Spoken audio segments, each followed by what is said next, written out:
Hi, നമുക്കിന്ന് വൈകുന്നേരത്തേക്ക് ഒരു സ്നാക്ക് റെഡിയാക്കിയാലോ. കടച്ചക്ക ഈസി ആയിട്ട് അവൈലബിൾ ആവുന്ന സമയമാണ്. എല്ലായിടത്തും കടച്ചക്ക കാണുന്നുണ്ട്. അപ്പോൾ കടച്ചക്ക അല്ലെങ്കിൽ നമ്മുടെ ബ്രെഡ് ഫ്രൂട്ട് യൂസ് ചെയ്തിട്ട് നമുക്ക് വളരെ എളുപ്പത്തിൽ കടച്ചക്ക ബജ്ജി ഉണ്ടാക്കാം. കടച്ചക്ക ബജ്ജി എല്ലാവർക്കും ഇഷ്ടമായിരിക്കും. അപ്പോൾ ഇത് സാധാരണ നമ്മൾ ഉണ്ടാക്കുന്ന കടച്ചക്ക ബജ്ജി അല്ല, കുറച്ച് വ്യത്യസ്തമായ ഷേപ്പിലൊക്കെ കട്ട് ചെയ്തിട്ടാണ് നമ്മൾ ഉണ്ടാക്കുന്നത്. വെറുതെ കുറച്ചുകൊണ്ടിരിക്കാൻ പറ്റുന്ന ഒരു സ്നാക്ക്. അപ്പോൾ എങ്ങനെയാണ് നമ്മുടെ കടച്ചക്ക ബജ്ജി തയ്യാറാക്കുന്നത് നോക്കാം.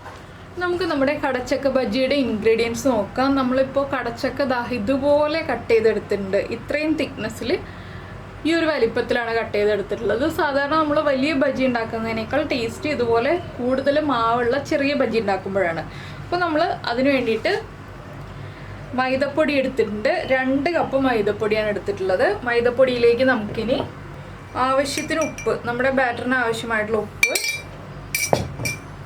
കുറച്ച് ബേക്കിംഗ് സോഡ, ഒരു 1/4 ടീസ്പൂൺ ബേക്കിംഗ് സോഡ ചേർത്താലാണ് നല്ല സോഫ്റ്റ് ആവും. പിന്നെ നിങ്ങൾ ക്രിസ്പി ആയിട്ട് വേണം എന്നുണ്ടെങ്കിൽ ഒന്നുകിൽ 2 ടേബിൾ സ്പൂൺ കോൺഫ്ലവർ ചേർക്കാം, അല്ലെങ്കിൽ 2 ടേബിൾ സ്പൂൺ അരിപ്പൊടി ചേർക്കാം. ഞാൻ ഇത് രണ്ടും ചേർക്കുന്നില്ല, എനിക്ക് അത്ര ക്രിസ്പി ആയിട്ടുള്ള ബജ്ജി ഇഷ്ടമല്ല, അതുകൊണ്ടാണ്. പിന്നെ ഒരു 1/2 ടീസ്പൂൺ എരിവുള്ള മുളക് പൊടി, കാശ്മീരി ചില്ലി പൗഡർ ആണെങ്കിൽ കാണാൻ നല്ല കളർ ഉണ്ടാവും, എരിവ് കുറവായിരിക്കും.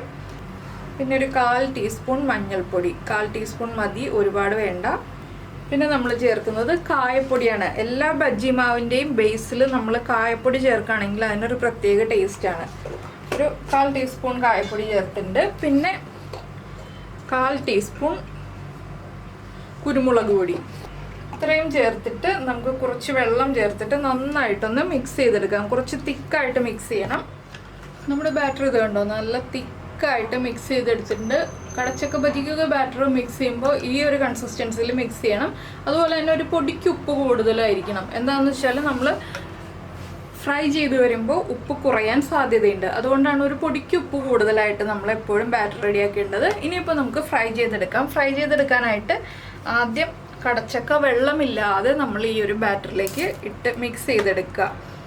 ബാറ്റർ മിക്സ് ചെയ്തിട്ട് ഒരു 10 മിനിറ്റ് വെക്കുകയാണെങ്കിൽ നന്നായിരിക്കും കേട്ടോ. ഇതിപ്പോൾ ചെറിയ കടച്ചക്ക ആയതുകൊണ്ട് നമുക്കിതുപോലെ സ്പൂണിൽ കോരി എണ്ണയിലേക്ക് ഇടാൻ എളുപ്പമാണ്, അല്ലെങ്കിൽ ഒരു ഫോർക്കിൽ കോരിയിട്ട് എണ്ണയിലേക്ക് ഇടാൻ എളുപ്പമാണ്.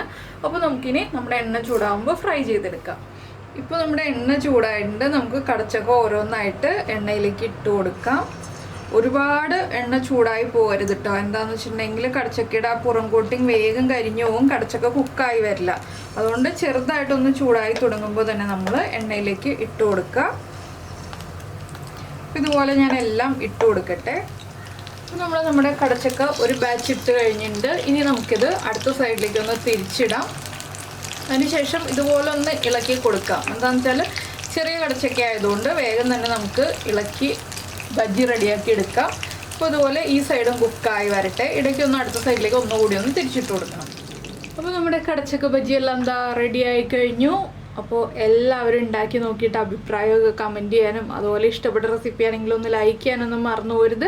പിന്നെ നമ്മുടെ ചാനൽ ആദ്യമായിട്ട് കാണുകയാണെങ്കിൽ നമ്മുടെ വീഡിയോ പ്രസൻറ്റ് ചെയ്യുന്ന രീതിയൊക്കെ ഇഷ്ടമായി എന്നുണ്ടെങ്കിൽ നമ്മുടെ ചാനലൊന്ന് സബ്സ്ക്രൈബ് ചെയ്ത് സപ്പോർട്ട് ചെയ്യണേ. സബ്സ്ക്രൈബ് ചെയ്യുന്നതിന് ഈ വീഡിയോയുടെ താഴെയുള്ള റെഡ് സബ്സ്ക്രൈബ് ബട്ടൺ ഒന്ന് ക്ലിക്ക് ചെയ്യുക. അതിൻ്റെ റൈറ്റ് സൈഡിലുള്ള ബെല്ലൈക്കനും ക്ലിക്ക് ചെയ്യുക. അപ്പോൾ ഓൾ എന്ന് പറഞ്ഞിട്ടൊരു ഓപ്ഷൻ കാണാം. ആ ഓളും കൂടി പ്രസ് ചെയ്തിട്ടുണ്ടെങ്കിൽ ഞാൻ എപ്പോഴും വീഡിയോ അപ്ലോഡ് ചെയ്യുമ്പോൾ നിങ്ങൾക്ക് നോട്ടിഫിക്കേഷൻ വരും. അപ്പോൾ നമുക്ക് നമ്മുടെ അടുത്ത റെസിപ്പിയുമായിട്ട് അടുത്ത ദിവസം വീണ്ടും കാണാം.